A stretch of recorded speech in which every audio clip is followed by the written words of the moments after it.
swimming pool, and in East Finchley there's a swimming pool, and the whole East Finchley does it. The boss does it. Everybody does it. That's what? The sex, eating baby.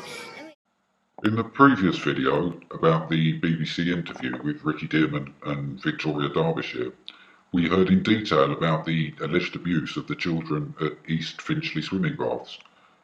Now, they were the only allegations that Barnet Police interviewed Ricky Dearman about. They mentioned nothing to him about the abuse in the school or the church, or any of the murder details. The children's allegations are quite feasible when you consider that the two Finchley Lido pools closed to the general public at 4:15 on Saturday afternoons. Private pool parties are then entertained until at least 6:30 in the evening. Now, we know that the Christchurch Primary School sometimes booked the pool at Finchley, and we know that Dearman was taking the children for contacts every Saturday from 10 a.m. till 6 p.m. from between October 2010 and October 2011. And the children alleged that they were abused at the Lido during these contacts. So again, why no police investigation? Why are the children in care when they should be with their mother and Russian grandparents? And Ella and those two children's case is not unique. I sat with her for 3 hours, and what she shared was 100% truth.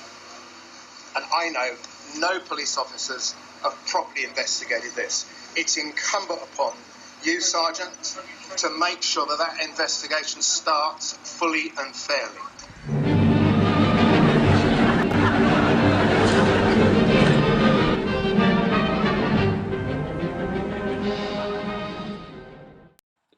So who is ultimately in charge of the investigation? The Metropolitan Police Commissioner is Sir Bernard Hogan-Howe. Now, of course, he follows the establishment line that Woolwich was for real, and rather worryingly, he admitted on LBC that he, as the London's Metropolitan Police Commissioner, didn't think that it was important enough to watch the Jihadi John video evidence in its entirety. Now, ignoring crucial video evidence seems to be a common theme running down the ranks. Have you had sight of the video? I've seen some of it. I've not seen the awful bits. I don't think I need to, frankly. Now, the Met Police Specialist Crime and Operations Unit is headed by the Assistant Commissioner, Cressida Dick. Miss Dick is an intriguing character who works with the Foreign Office as well, and also comes with her own IMDb filmography page. It's a real honour for me to be back here in Israel to learn and indeed to represent Metropolitan Police. So thank you very much to the organisers. I'm going to say... And then on the front line, in charge of the investigation, we have the investigating officer from the CB Serious Crime Squad, DC Steve Martin. And I'll give this a clean up. So how do you remember that? I was only little. I was only like maybe 3 years old. But So I remember. how do you know that? Who did someone tell you about it? I remember. Oh really? I remember wow. when I was from there. 3. Yes, wow. I remember. That's So then after, good I was because not a lot of next- people can remember from 3. Because I was next to the door, and I was listening. I was looking. I was peeking through the door what they were doing. And then the door that time it didn't go in the room, in the bathroom. It went out of the bathroom into the corridor. So if you open it, you can hit somebody. But my father saw me peeking, so he just opened the door straight away. So that it hit the door bang right on my head. Yeah. And I got knocked over. I got hurted. Yeah. And then he pretended that he did not hurt me or anything. But then after, but he pretended to be nice then. Yeah. But my mum, she just called my big brother James. He just called the police straight away. Okay. All right. What we'll do is we'll call it an end. It's 12 minutes past 7. And it's the 11th of September. Okay. We'll do. If you go in the room with the telly, then when your mum's finished, she'll come in and join you. And I'll give this a clean up. Ella and Abraham have been treated appallingly for doing the right thing. Instead of commending their bravery, the sly British media have printed lies and slander about them. David Wilkes from the Mail Online was particularly vicious, claiming that Ella had orchestrated this whole series of events to get back at Dearman in a custody dispute. He failed to mention that Ella already had full custody of the children. The story which Judge Puffley gave to the media is that that is a dispute, it's a custody dispute. Now, this couldn't be further from the truth, because I already had custody over my children. Why would I do that? Why I would take children with these false allegations to the police and to put them through what they're going through, and to put myself in this situation? Besides, I think it's a quite serious crime, right? To make false allegations and of this matter, and not just that. If you wanted to get back onto him, I mean, why I would include teachers, parents? Why I would do that? Police officers, the social workers, Kafka's workers. What on earth I would do that? Tell me about Mama first of all. What's she like? She's kind. Yes. And what's your favourite thing about Mama? She's really kind and she looks after us. Oh, nice. So she takes us to holidays. Sometimes she gives us junk food. My mum used to make sushi, but without rice. About what your mum does. Is there anything that your mum does that you don't like, other than food? Well, I meditate. Do you? Yes, do I you meditate. Like that?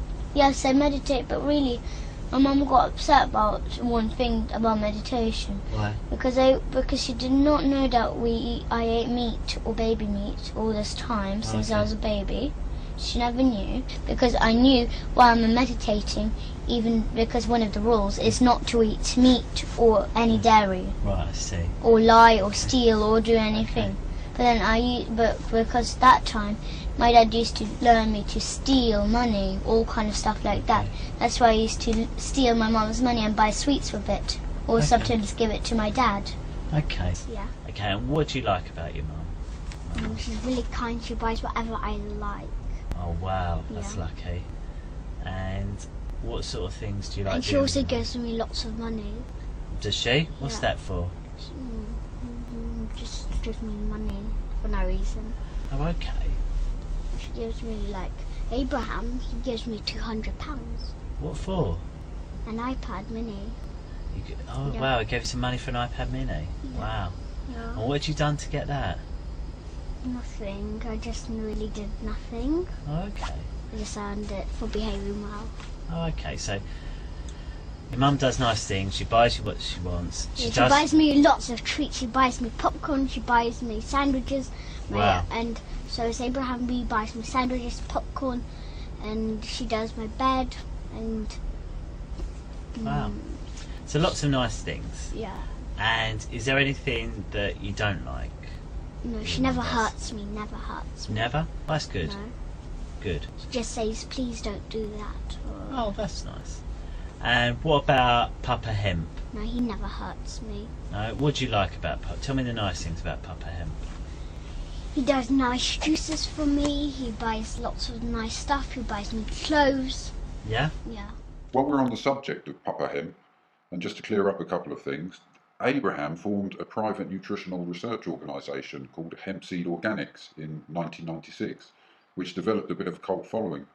They were the first company to put hemp seed on the shelves at the Whole Food stores in small brown recycled paper packets, and they established a base at Spittlefield's Organic Fruit and Veg Market till about 2004, where they disseminated hemp seed nutritional information as well as information about raw food. Now, the company was required by Planet Organic to mark their packets of hemp seed with the ubiquitous 666 barcode. Abraham was adamant that the packets should not bear this 666 barcode, and so, have a feeling that they'd fulfilled their remit of reintroducing hemp as a foodstuff, he began in earnest on research. In 2013, Abraham received an honorary doctorate from Dr. Anek Westra for his work showing how the fresh juice of hemp, incorporating leaves, seeds and flowers, supplied an ideal plant-based blood transfusion liquid for humans. Yeah. Okay. And is there anything you don't like about Papa Hemp? No, he never hurts me. No, Never. but what about other things? Is there anything at all you don't like? No. No? Nothing else. And what about Papa Hemp. Yes. What's he like?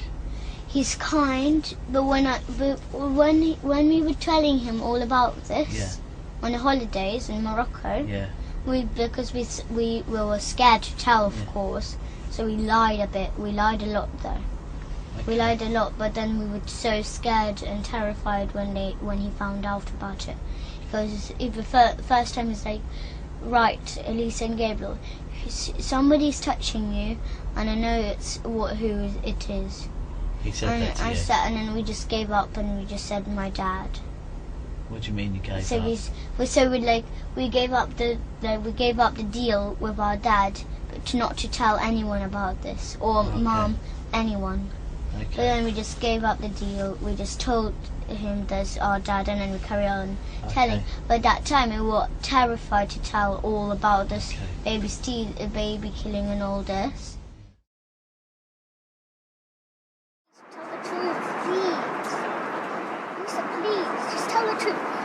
Here yet. They're not here. Look, nobody's touching me, look. When we're with Mum and Uncle, please tell the truth. Lisa, it's really important. If you won't tell the truth, then you'll get yourself in big trouble yourself. You'll get into deep trouble yourself. So please tell the truth. Whatever Mum or Uncle says, tell the truth, okay? Okay, Lisa?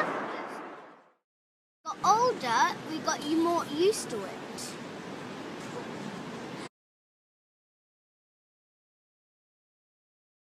He asked me, who taught you to do this?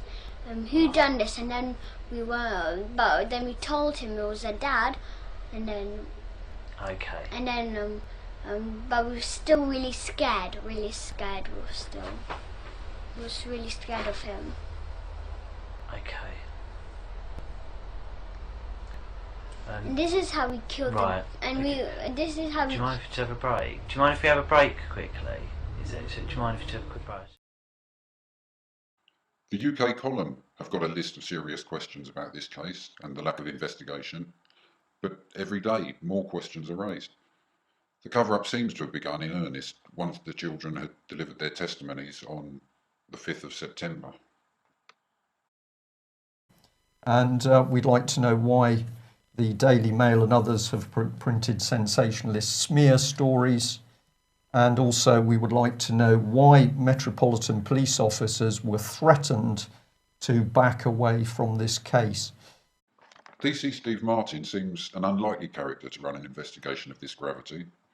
He didn't even watch the 21 original testimony videos, and he hasn't followed evidence that's been in front of him. His lack of genuine empathy towards the children is staggering, considering what they've been through. At one point, he left Gabriel in an interview room for 20 minutes after promising to be back shortly. The video carried on recording, and we saw it slowly dawn on the boy that he had been lied to again. This time it was by a policeman who had insisted on a pact beforehand to tell the truth, no matter what.